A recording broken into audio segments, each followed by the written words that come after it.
Et alors là, j'ai trouvé un magnifique exemple. Je pense que vous allez kiffer de cette culture de la victimisation. C'est sur des personnes qui luttent contre la grossophobie. Non mais regardez sur quoi va déraper le débat. À 8 ans, j'ai été mise au régime pour un surpoids imaginaire. Eh ben voyons. Bon allez, on va être sérieux 2 minutes. En tant que personne grosse, j'ai aussi subi beaucoup de grossophobie médicale. Du coup, j'ai jamais eu de prise en charge adaptée. C'est à 9 ans que j'ai commencé à être bouboule, que j'ai pris du poids. Attends, je voulais réagir déjà à ça. La grossophobie médicale. Je veux dire, l'obésité, c'est un problème de santé. Et oui, c'est pas bon d'être en surpoids. Je veux dire, au niveau des artères, au niveau du souffle, c'est pas de la grossophobie médicale. En fait, un médecin qui te dit, ben voilà, vous souffrez de telle pathologie, vous êtes en obésité. Il faut faire quelque chose pour y remédier. Il faut vous prendre en main ou changer d'alimentation ou il serait même prêt à prescrire un traitement, le médecin. Mais en gros, comment dire, son diagnostic de base, il est bon. C'est de dire, bah voilà, vous avez quelque chose qui met votre santé en danger, il faut y remédier. Et là, eux, ils sont tellement dans la victimisation que, ah ben non, non, non, c'est le médecin. Le médecin est grossophobe, en fait. Dès le départ, en fait, ça démarre par de cette culture de, comment dire, de victimisation. Malgré cela, c'est les anciennes remarques, fermez la porte du frigo, faites du sport et vous perdrez du poids. Et c'est pas des remarques, jeune fille. C'est pas des remarques. Ce sont des conseils pour corriger, justement, ce surpoids. Mais enfin bon. Voilà. Comme beaucoup de personnes dans le milieu antiraciste et comme beaucoup de personnes racisées, et moi pour le coup étant... Oh là, ça y est, on a basculé directement. On a basculé. On est passé du thème de la grossophobie, là, il y a un problème d'une forme de racisme. On nous parle directement des personnes racisées. Qu'est-ce qui se passe? Alors vas-y, qu'est-ce qui se passe avec les personnes racisées? martiniquaise, en tant que personne ayant eu des personnes esclavagisées dans mes ancêtres, on a été vus essentiellement comme des corps, et même comme des corps qui sont des outils de production de capital. Mais quel rapport? Quel rapport avec... c'est-à-dire, c'est quoi? C'est la même théorie que le truc, l'expérience qu'ils avaient fait sur les souris, là, en Israël, pour trouver qu'il y avait pour montrer qu'il y avait une transmission génétique de la douleur. Ça n'a aucun sens.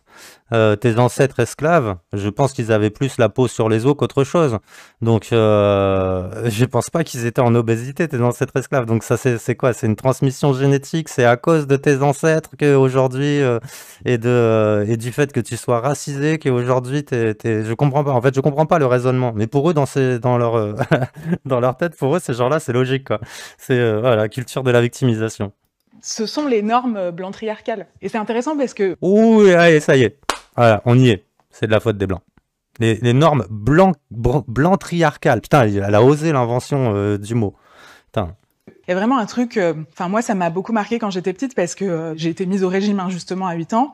Le médecin estimait que j'étais dans la partie haute de la courbe de poids alors que j'étais quand même dans la norme. Et je pèse mes mots avec beaucoup d'aliments que je mange, mais en même temps, j'ai besoin de ces aliments parce que quand je vais mal dans ma tête, il n'y a pas de figure de soins adaptée à ma problématique, avec ma charge mentale, avec tous mes petits problèmes. Et la meilleure figure de soins, c'est le chocolat. Ma mère. Et ben voilà. Ben voilà, c'est à cause du chocolat que t'es obèse. Peut-être que c'est du chocolat fabriqué par des hommes blancs. Je sais pas. Elle a mis énormément de temps avant de parler de ses problèmes de poids, qui étaient probablement liés à des troubles bipolaires qui sont en train d'être diagnostiqués. Le gros problème de cette pathologie, c'est que le fait qu'elle touche très peu les personnes blanches fait que y a très peu de travail. Qu'est-ce que c'est que ça? Comment ça, il n'y a pas de blancs obèses aux États-Unis? Il y a pas de, tu vois pas aux États-Unis tous les blancs obèses qu'il y a? C'est une pathologie qui touche très peu les blancs, l'obésité. On vit pas dans le même monde, hein. Je suis un peu sidéré. Dessus, en tout cas pas assez. Que quand on est une femme racisée avec la violence coloniale, la violence de l'exil, et le sexisme et le racisme, etc. Enfin, on a des choses à déposer. Alors elle nous a tout mis. La violence coloniale, le sexisme, on est femmes racisées. Ah ouais, elle a cumulé les victimisations.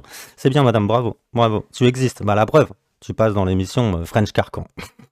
Le narratif du racisme, il est particulièrement violent. Et c'est intéressant justement ces débats identitaires parce que c'est toujours très douloureux, très chargé. Moi, si aujourd'hui les médecins faisaient leur travail sans discriminer, avec les moyens qu'il faut, je suis pas persuadée que j'irai passer mes journées à l'hôpital. Si chacun fait des petits efforts, si les soignants aussi acceptent d'être moins racistes, oui, mais est-ce que c'est possible? Mais en quoi? Je comprends pas. En fait, là, je suis complètement largué. Tu sais, je sais pas si dans le cerveau de ces gens-là, c'est quelque chose de cohérent. Mais en gros, le soignant, je pense qu'il dit la même chose à une femme blanche obèse. Hein. Je crois pas qu'il y a une question de racisme. Ou peut-être que tu parles de grossophobie.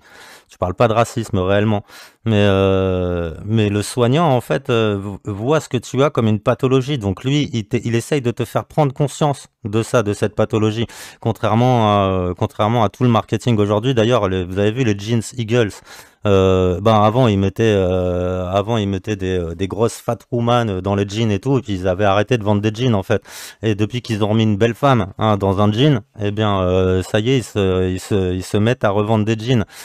Pourtant le marketing a essayé réellement, en gros, de comprendre le truc. C'est que ok, il y a des obèses partout, ok, c'est un marché les obèses, donc comment dire, au lieu d'essayer de leur faire comprendre justement que c'est quelque chose qui met leur santé en danger, c'est à la société d'accepter qu'ils soient comme ça. Tu vois, on est vraiment dans ce nivellement par le bas. Parce qu'un nivellement par le haut, normalement, c'est quelqu'un qui te donnerait de la force dans le fait de vouloir te prendre en main physiquement pour sortir de cet état qui met ta santé en danger. Mais non, on est dans le nivellement par le bas. C'est accepte-toi comme tu es, et surtout forçons les autres à t'accepter comme tu es, et ne pas te renvoyer ce que tu es, malgré que tu le sois. Hein. C'est un petit peu le débat que j'ai eu aussi, la discussion plutôt que j'ai eu dans la dernière libre antenne, aussi sur le fait que quand t'as des transsexuels qui arrivent et qui se prennent pour des femmes, tu vois, il faut pas les froisser. Tu vois, si t'as un trans avec une teub qui se prend pour une femme qui est en train de chercher des tampons, faut pas le froisser, faut lui donner les tampons. Tu vois, si t'as un trans qui va chez le gynécologue, faut pas le froisser, faut l'ausculter. Bon, alors on sait pas où il se fout le tampon, enfin si on sait, et on sait pas ce qui va se faire ausculter chez le gynécologue. Ferait mieux d'aller chez le proctologue. Mais en gros, tu vois, faut pas les froisser. Faut rentrer. C'est pour ça que je dis qu'on vit dans un hôpital psychiatrique à ciel ouvert. Et puis après, ça donne ce genre de discours. Ça donne ce genre de discours qui ont l'impression d'avoir un discours intellectuel, mais qui en fait ne sont que dans la victimisation. S'ils sont gros, c'est de la faute des autres. C'est pas de leur faute à eux. C'est de la faute des autres qui sont obèses.